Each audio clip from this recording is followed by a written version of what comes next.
Space Shuttle Challenger launches on a January morning in 1986. A key engineer is sure a catastrophe is coming. We've got to stop the flight. We cannot let Challenger launch, period. This is insane. He thinks the ship is going to explode. And liftoff. Liftoff of the 25th Space Shuttle mission, and it has cleared the tower. 73 seconds later, disaster strikes. 7 astronauts die in front of their families and millions of television viewers. What really happened during that fateful flight? Was tragedy inevitable? Or could the shuttle and its crew have made it into space? Could they have made it? That question haunts me. Disasters don't just happen. They're a chain of critical events. Unravel the clues and count down those final seconds from disaster.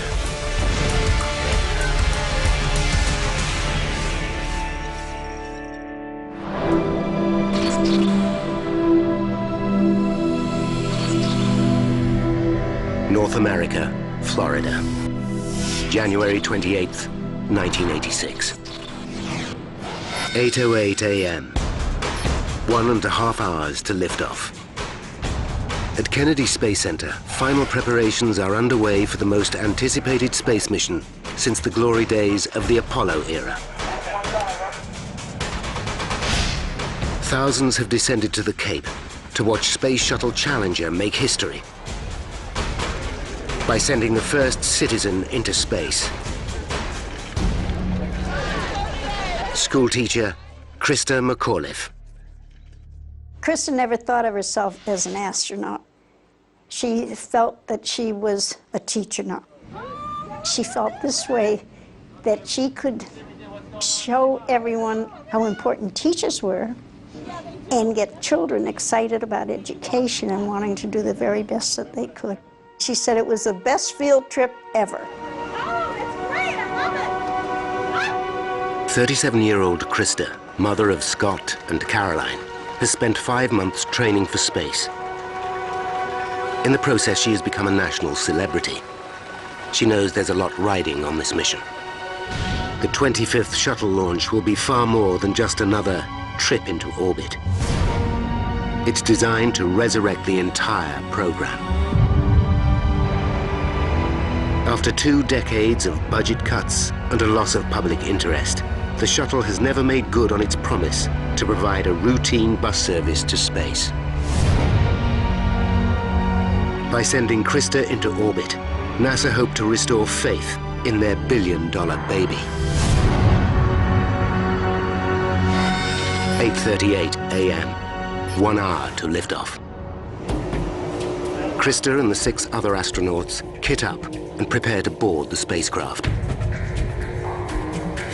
Pilot Mike Smith is making his launch debut. Specialists Ron McNair, Ellison Onizuka, and Judy Resnick have flown 3 missions between them. Satellite specialist Greg Jarvis is on his first trip. Thank you very much. And leading the mission is Commander Dick Scobie. As usual, it's a real pleasure to be at the Cape, to come down here and participate in something that the Cape does better than anybody in the world, and that's launching space vehicles. To finally be the commander of a mission into space was a tremendous reward to him. He loved to dance the skies.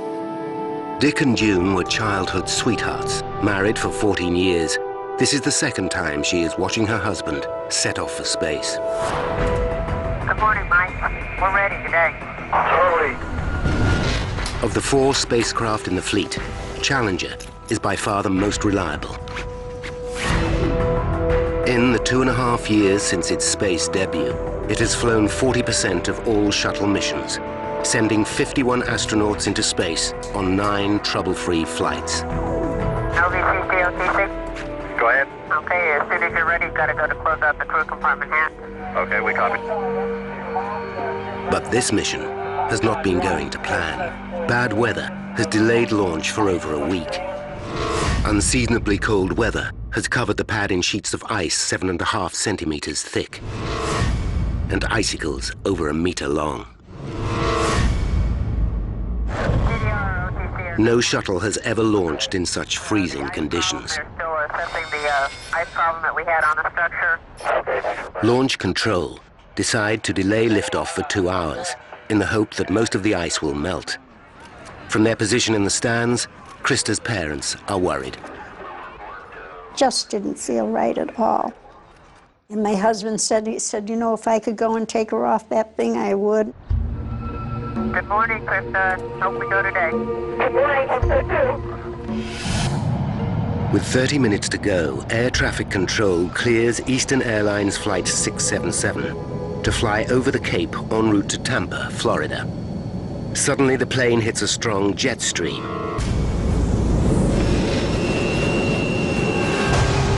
The pilot descends to 9,000 meters, and the turbulence stops. He spots Challenger still on the launch pad and assumes the wind must be the reason for the delay.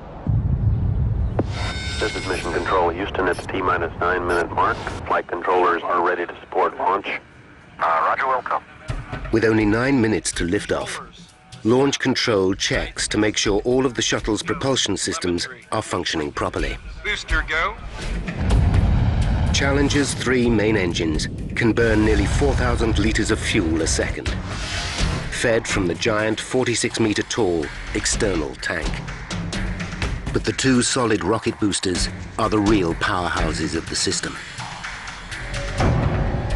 Their 3 million kilograms of thrust accelerated to 28,000 kilometers per hour, the speed it needs to break free of Earth's gravity. All of Challenger's systems are functioning correctly. The decision is unanimous. Mission Control, this is Kennedy. We are a go for launch.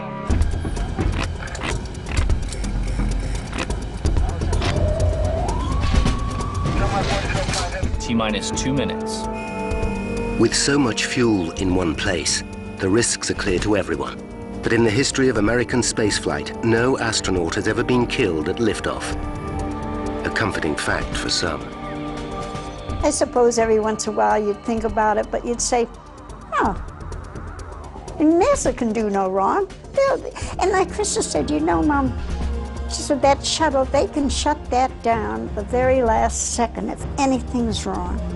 10, 9, 8, 7, 6, 5, 4, 3, 2, 1.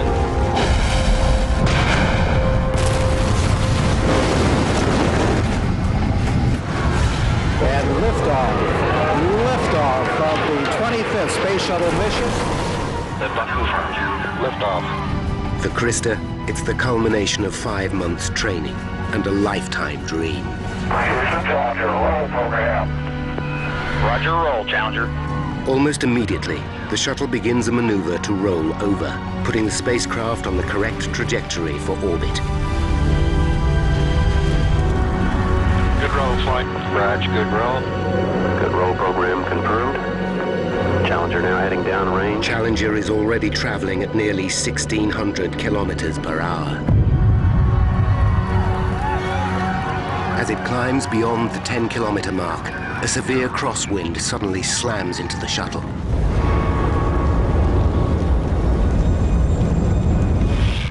Over 3,000 kilometers away, engineer Roger Beaujolais is watching in horror. Challenger is on the verge of disaster. As Challenger rockets upwards, it's traveling 9 times faster than a speeding bullet. 58 seconds into flight, it encounters a side wind, but a second later, the shaking stops. Now comes the most critical part of the ascent. A phase known as Max Q, where the aerodynamic forces are at their greatest. Travel too fast, and the shuttle will break apart. Mission Control, under the command of Flight Director Jay Green, order Challenger to throttle down her engines. 3 at 65. 65, Fido. TDL confirms throttle. Thank you.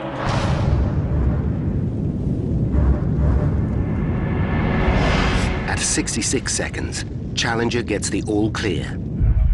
It has made it safely through max Q and enters the thinner air of the upper atmosphere. Now it must accelerate to over 28,000 kilometers per hour to escape Earth's gravity. It's time to turn up the main engines to full power.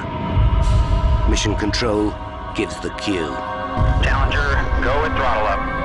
Challenger, go with throttle up.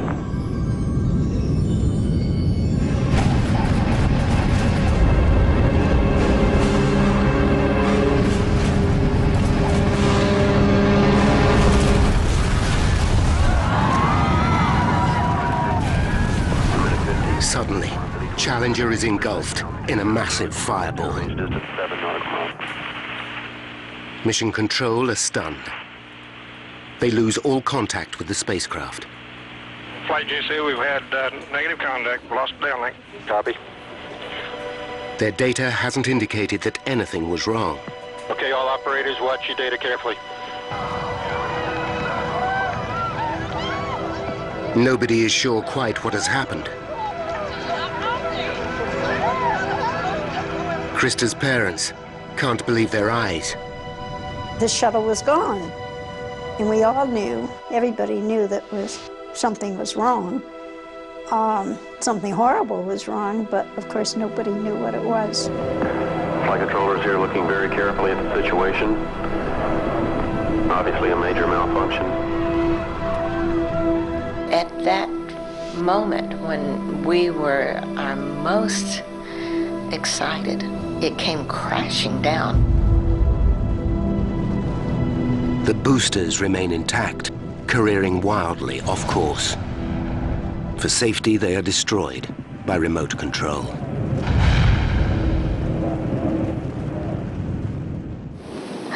You know, you just hope against all odds that the orbiter was able to separate. As the spiraling debris falls to Earth and plunges into the Atlantic, it's becoming all too clear what has happened. Flight Fido, go ahead. RSO reports vehicle exploded. Copy. We have a report from the flight dynamics officer that the vehicle has exploded.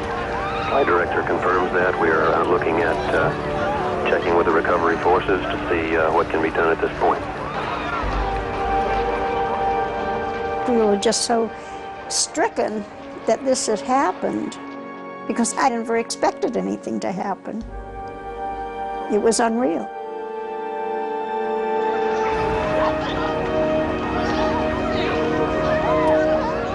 Incredibly, as the wreckage emerges from the fireball, the crew compartment is still in one piece. Fido flight, go ahead. Do the RSOs have an impact point? Stand by. At Mission Control, Jay Green gets the exact location where the wreckage hit the ocean. DoD LSO reports that all soft forces have been scrambled and they are on their way. A massive search and rescue operation is immediately set in motion. They're hoping that the astronauts may still be alive. Then, they spot a parachute lowering from the sky. But it's a false hope. The parachute is only attached to the nose of one of the boosters. It's just part of the debris that continues to rain down over the Atlantic. The crew compartment can no longer be seen. Having fallen over 19 kilometers, it must have hit the ocean at over 320 kilometers per hour. The crew didn't stand a chance. We became numb, speechless, and our hearts were shattering, much like those pieces that were falling from the sky.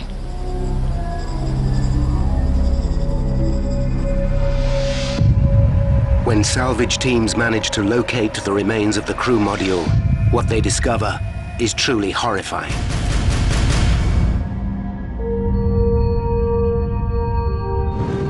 Space Shuttle Challenger was traveling at nearly twice the speed of sound when it was torn into thousands of pieces. With little evidence to go on, NASA have an almost impossible task to work out exactly what took place. But with the recovery of the crew compartment, they should be able to piece together what happened to the astronauts after the massive blast. The crew's helmets give NASA their biggest lead. Each astronaut had an air supply attached to their helmet to be used in an emergency. In the wreckage, NASA find that 3 of them had been activated. It's a horrifying discovery. It means that at least 3 of the astronauts survived the explosion and could have been alive during the fall to Earth, a journey of over 2.5 minutes. At the memorial service, President Reagan pays tribute to the brave crew. All the relatives of the astronauts are there, including June and her family. We were just barely able to put one step in front of the other. There was silence among all these family members. We were stunned. You never can prepare for anything like this.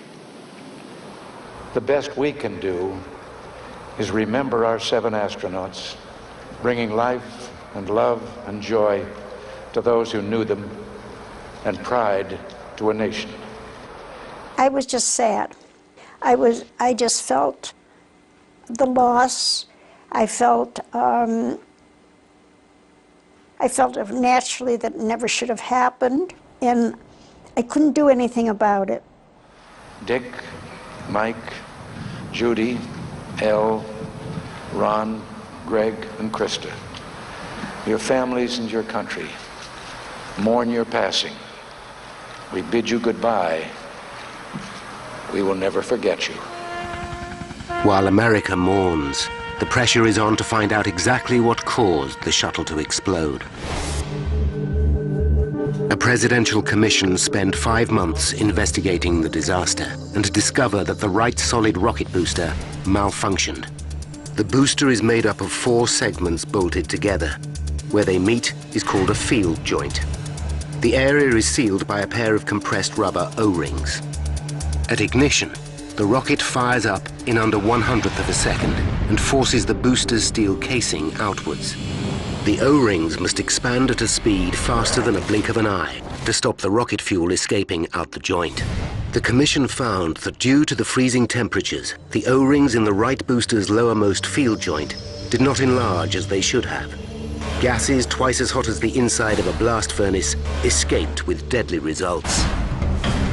And liftoff of the 25th Space Shuttle mission.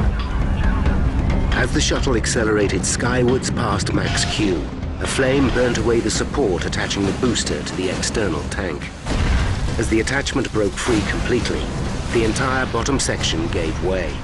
The nose of the booster crashed into the top of the tank with devastating results.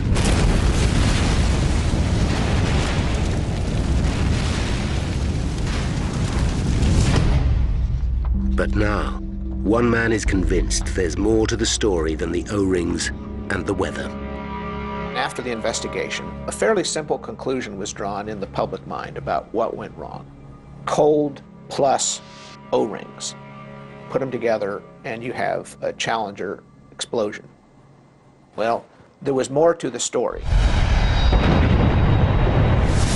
Renowned author James Child has spent 20 years unraveling some of the world's worst technological disasters. He's investigated everything from the Chernobyl nuclear explosion to the Air France Concorde disaster. Childs believes that in the Challenger accident, compromised O-rings can't have been all that was to blame. One of the thoughts had been that if an O-ring failed, everything would go to pieces right there on the launch pad.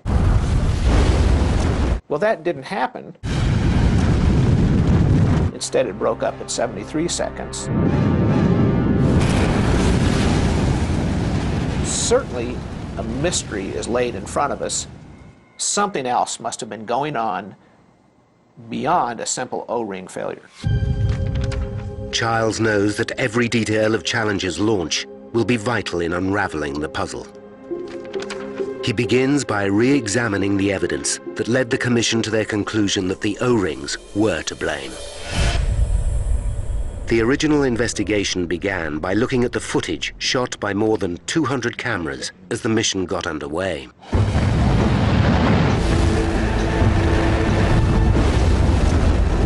In the first 2 seconds, the images reveal mysterious black smoke billowing out from behind the right booster near the external tank.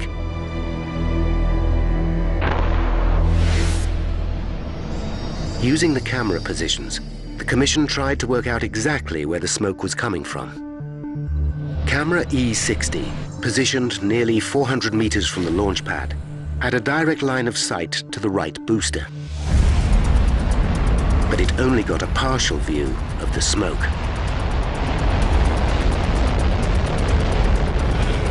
Next, they looked at an alternative position almost 600 meters west, camera E63, in the hope that this had captured a better shot. But again, the source of the smoke was obscured.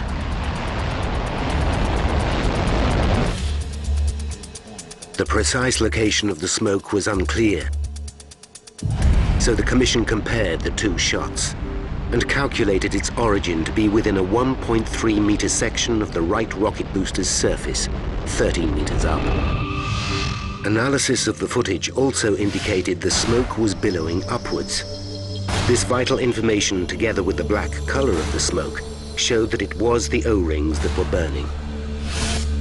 But Jim Childs is not convinced this is the whole truth. If the O-rings had been breached and were leaking rocket fuel, the super-hot gases should have burned through the booster casing immediately, blowing the entire shuttle to pieces at liftoff.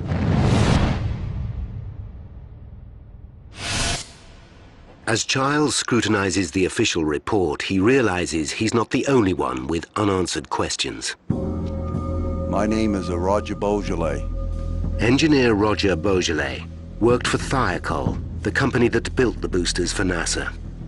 I swear to tell the truth, the whole truth. He testified to the Commission in 1986. He too realized that a more complex chain of events must have taken place. On the morning of the launch, they were expecting temperature. If we had a leak in a joint, it would blow up right at ignition. And not only blow up the shuttle, kill the astronauts, but it would blow up all the launch pad facilities also. Beaujolais' evidence stunned the Commission. He revealed that he knew that the cold weather would jeopardize the mission. His conviction was based on evidence from a previous launch. A year earlier, in 1985, Discovery lifted off on a cold January morning. The temperature was just 11 degrees Celsius, the coldest launch conditions prior to Challenger's liftoff. When Discovery's rocket boosters were recovered, Beaujolais found a major problem in one of the field joints. There was a large amount of soot and signs of scorching around the O-rings. Beaujolais believed the cold made the O-rings rigid and prevented them sealing. On further examination, he noticed how close Discovery had come to catastrophe. The O-rings were less than a millimeter away from burning through completely. But as Childs reads the report, he realizes Beaujolais' testimony didn't stop there. We scheduled a teleconference between... He made a far more damning revelation. A full 13 hours before liftoff, Beaujolais had actually tried to stop the launch. This here, gentlemen, proves without a doubt that the O-rings will not seal the joint. Had he been listened to, the disaster may never have happened at all. Journalist Jim Childs is re-examining a critical aspect of the Challenger shuttle disaster. Why didn't the vehicle blow up at its most vulnerable point, during liftoff, when all the evidence says it should have? As he reads the report, he finds out rocket engineer Roger Beaujolais predicted such a scenario at a teleconference held the night before launch. Taking part were Morton Thiokol's 4 senior managers, NASA managers at Kennedy Space Center, and in Tennessee, NASA's head of rocket boosters, Lawrence Malloy. I don't think that you fully appreciate Seriousness. The question was asked, are you guys concerned about launching in cold weather tomorrow? When I heard that, I almost went nuts. I recommend that we do not launch if the temperature is below 53 degrees Fahrenheit. When Beaujolais warned them that the freezing temperatures made it too dangerous to go ahead, Thiokol's managers immediately advised NASA not to launch. We recommend not launching. But NASA considered the data to be inconclusive. I'm appalled. How can you possibly enter into this conversation the night before a launch? My God, Thiokol, that makes no sense. Larry Malloy states, my God, Thiokol, when do you want me to launch? Next April? Why are you guys trying to come up with launch commit criteria on the eve of a launch? In response to Malloy, Thiokol's managers put the teleconference on hold and reconsidered their position. It's obvious that our hands are tied. When it looked like they were changing their minds, Beaujolais made a last-ditch attempt to convince them to abort. This, gentlemen, this is real data. He reminded them of the burnt O-rings from discoveries near fatal flight a year earlier. Look at it! Damn it, look at it! I was literally screaming at them to look at the photos and not ignore what they were telling us. You have to be blind, deaf, and dumb not to know what these two pictures are telling you. The longer the delay in sailing the joint, the greater the risk of disaster. But this time, Beaujolais' evidence was ignored. General manager said in a soft voice, take off your engineering hat and put on your management hat. That is the strongest metaphor to play ball that I've ever heard in my 27-year engineering career in the aerospace industry. Okay, gentlemen, let's take a vote on it. Go for launch. Yeah.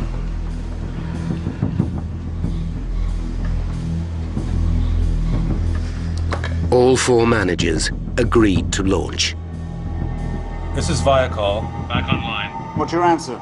It's a go to launch. When they told NASA, Lawrence Malloy immediately accepted their decision. I was so angry. I had to stay as composed as I could by kind of separating myself from what was going on in the meeting at that point, or else I would probably jumped up and punched somebody out. The next day, as Beaujolais watched the launch, he fully expected to witness a ground-level blast of gargantuan proportions. As the vehicle ignited and cleared the launch tower, so a big sigh of relief came through me. We had just dodged a bullet because it hadn't exploded on the pad. But of course, Beaujolais' relief was short-lived. I sit in stunned silence, and I can't tell you to this day, 20 years later, how long I sat there. I eventually found my way back to my office. I actually put my feet up on the desk and looked at the corner between two walls, and I fought for hours to hold back the tears because I was an emotional wreck.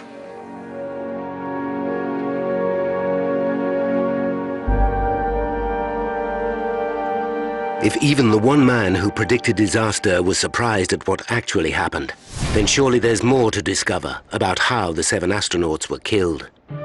Like the commission before him, Charles returns to the image of the black smoke leaking from the right solid rocket booster.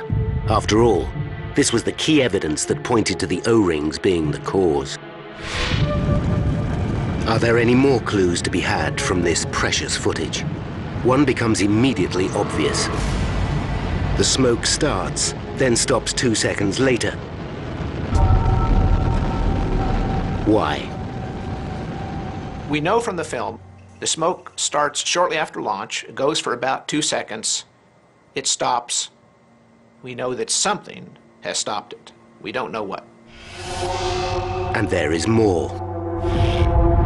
The smoke does not come out in one long plume. It comes out as a series of 9 short puffs. What is causing this pulsing? The investigators knew that the booster was put under incredible stress at the point of ignition, so they examined this critical phase in more detail. To fire the booster, a flame is shot from the top downwards through a tunnel in the middle of the solid fuel. In less than 1/100th of a second, the rocket ignites. The explosive force causes the steel casing to expand outwards in one sharp movement. The gases burning inside are now under tremendous pressure and firing out of the exhaust at over 8,500 kilometers per hour. But despite being under continuous strain, the field joint on Challenger's right booster somehow sealed itself, and the smoke stopped. Childs examines how the investigators answered this thorny mystery. They looked further back at the takeoff sequence. 6 seconds before liftoff, the main engines fire up. At this point, the whole shuttle is still bolted to the ground. The enormous thrust pushes Challenger's nose over by a meter. As it returns to vertical, the bolts fixing the shuttle to the pad release, and simultaneously the boosters ignite. This rocking motion sends a shockwave throughout the entire vehicle. It's a phenomenon NASA engineers call the twang. As the vibration passes through the structure, is it possible that the resonance is opening and closing the seal inside the field joint? Is this what is causing the black smoke to billow out in puffs? If so, then the timing of the puffs should match exactly the twang's natural frequency of 3 times a second. From careful examination of the film, the smoke does indeed seem to billow out at the same rate. It's clear from the match between the frequency of the smoke puffs and the vibration of the solid rocket booster that the twang is directly responsible for these puffs of smoke. It's a major step forward. As the solid rocket booster flexed, it must have caused the field joint to open momentarily, producing the telltale puffs of smoke. But the second, more difficult question remains. If the O-rings were being breached, why did the smoke suddenly stop 2.6 seconds into liftoff? Most likely scenario is that something blocked the hole. That really can be the only explanation. With the booster running at such intense temperature and pressure, only one thing could have blocked the hole: the rocket fuel itself.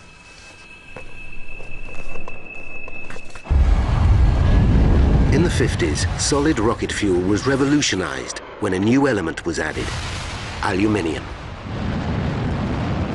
It raises the burning temperature and increases the thrust by about 50%.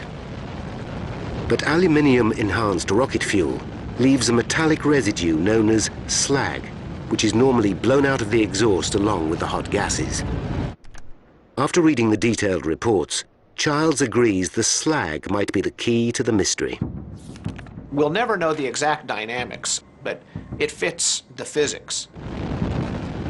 The theory is that as the booster burned, aluminium slag built up around the gap left by the burning O-ring and stopped the hot gases leaking through the field joint. This mechanism would finally explain why the shuttle didn't blow up at liftoff. So given that the booster survived the most dangerous phase of any mission, the traumatic shakeup of launch, why did disaster strike 73 seconds into flight?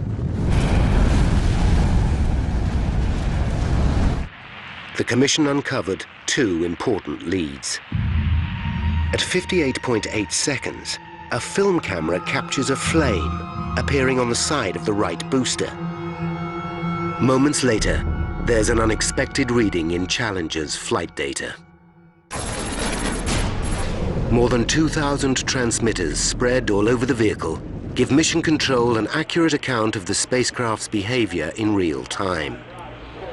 The information, called telemetry, is recorded on the ground. At 60 seconds, the pressure in the booster suddenly starts to fall from 44.7 kilograms per square centimeter to 43 kilograms per square centimeter. Something has gone wrong in the right-hand booster. It's 24 pounds per square inch low. A loss of pressure can mean only one thing. The hole has reappeared and rocket fuel is escaping at high speed. So Childs now has to find the reason why the hole opened. Immediately he notices what seems too much like a coincidence. At the very moment the flame appears, 58.8 seconds into the flight, Challenger passes through the danger zone known as Max Q. This is where the air resistance experienced by the shuttle is at its greatest and the structural forces peak. Given that Max Q occurred just as the flame appeared, Childs wonders if the stresses on the ship could have dislodged the slag. Why would it open again? It might well have to do with the stresses on the shuttle at around the 60-second point. That might well be enough to open it up and free those chunks of slag. It's a reasonable theory, but there's no proof. The shuttle was not overspeeding and had correctly throttled down to 65%, so it shouldn't have been unduly stressed. Engines at 65%, 3 engines running normally, 3 good fuel cells, 3 good APUs. Perhaps something else was going on. Reading through a little-known report by an engineer who studied the accident on Morton Thiokol's behalf, Childs stumbles on an intriguing possibility. He takes another look at the film of Challenger's ascent.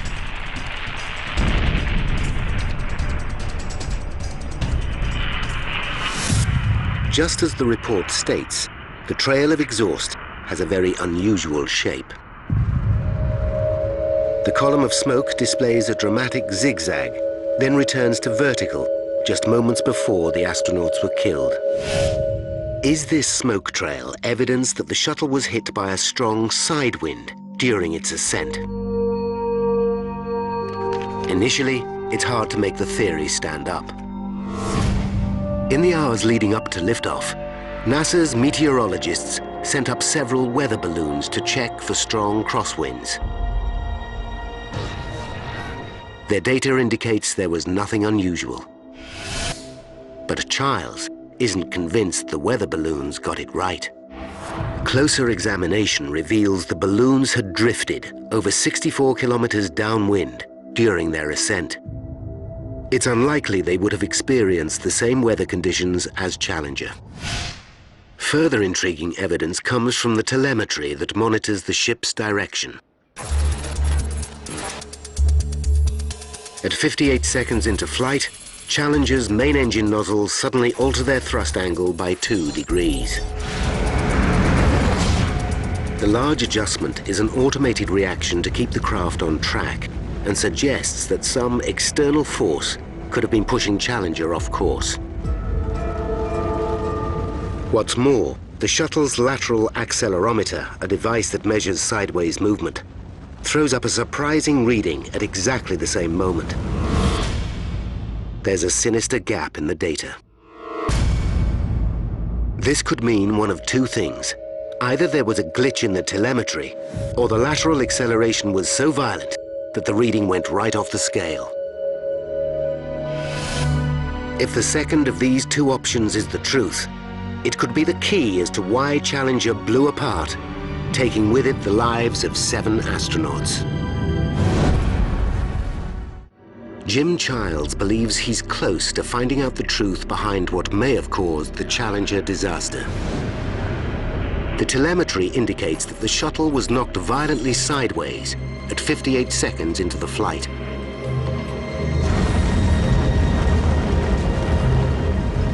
He returns to the image of Challenger's smoke trail. And sure enough, at 10 kilometers, the smoke trail has an extreme dogleg to it. The zigzag could be evidence of a fast-moving narrow layer of air, a jet stream, tracking rapidly east. Finally comes the last piece of the puzzle.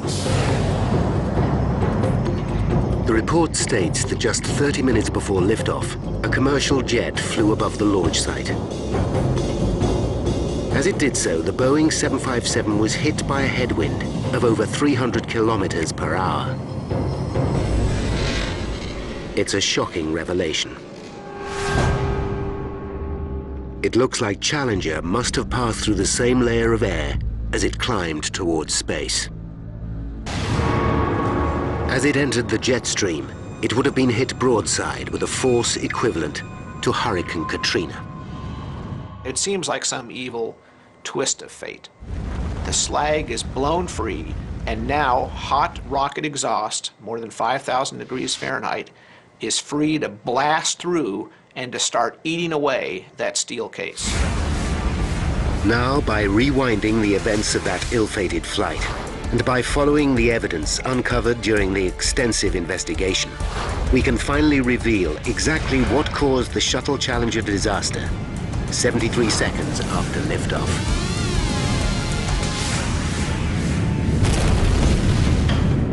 4, 3... 73 seconds to disaster. 1. The solid rocket boosters ignite. Inside the right booster, the O-rings have been hardened by the freezing temperatures and are unable to keep the lowermost field joint sealed. They start to burn away. And liftoff. Liftoff. As superhot gases escape, small pieces of aluminium slag from the rocket fuel build up and block the hole, preventing a catastrophe on the launch pad. 15 seconds to disaster as Challenger enters a fast-moving yet very narrow jet stream. It is shaken violently. The aluminium slag is dislodged. Almost immediately, a flame appears on the right solid rocket booster.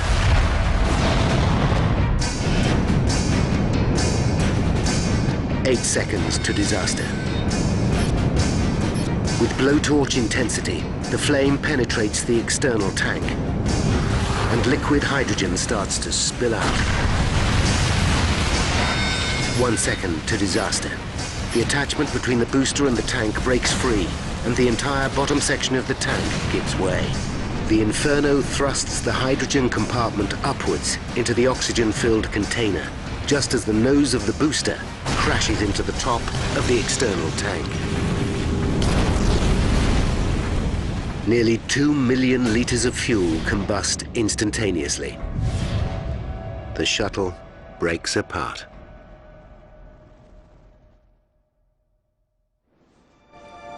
For Childs, it's a sobering end to his investigation. It could have all been so different. He is certain that had the wind not been so strong, the slag could have remained in place. The booster pressure would have remained normal, and 2 minutes into flight, the rocket boosters would have disengaged and separated from the shuttle. Challenger and its crew would have then been safely on their way to space. Confirm good solid rocket booster separation. If the aluminium slag had only hung on for another 62 seconds, the astronauts might be alive today.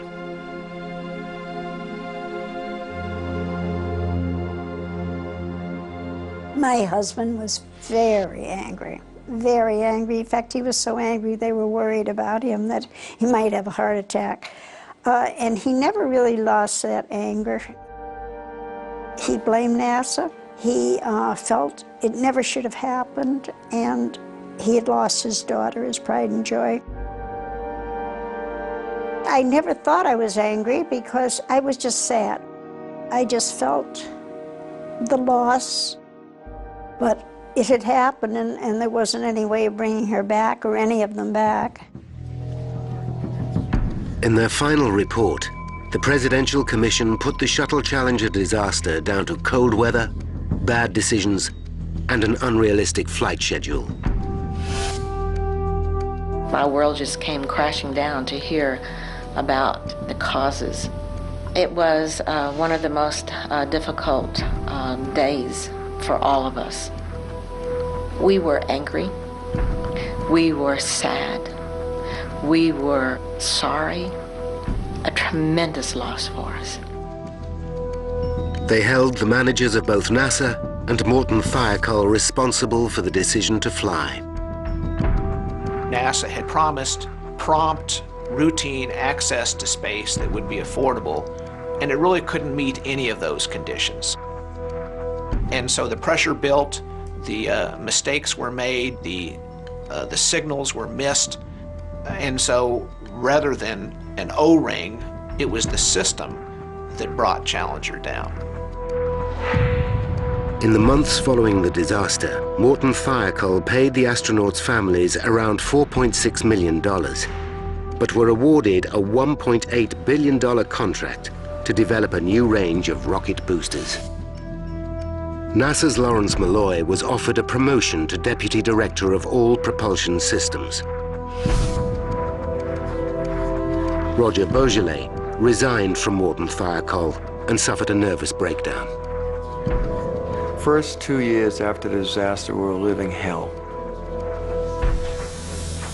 I did nothing wrong, and everybody has the responsibility to do what they get paid for, and that is to stand up for what they know is right and what their profession demands of them, and that's all I did, and I'd do it again.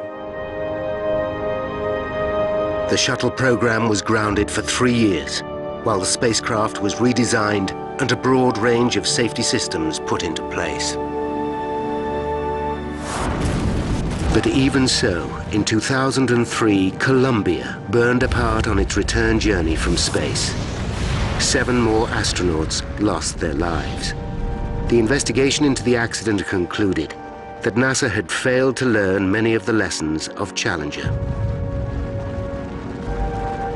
To this day, the agency's hopes for routine space travel have never been realized, and no other private citizen has ever flown aboard a shuttle.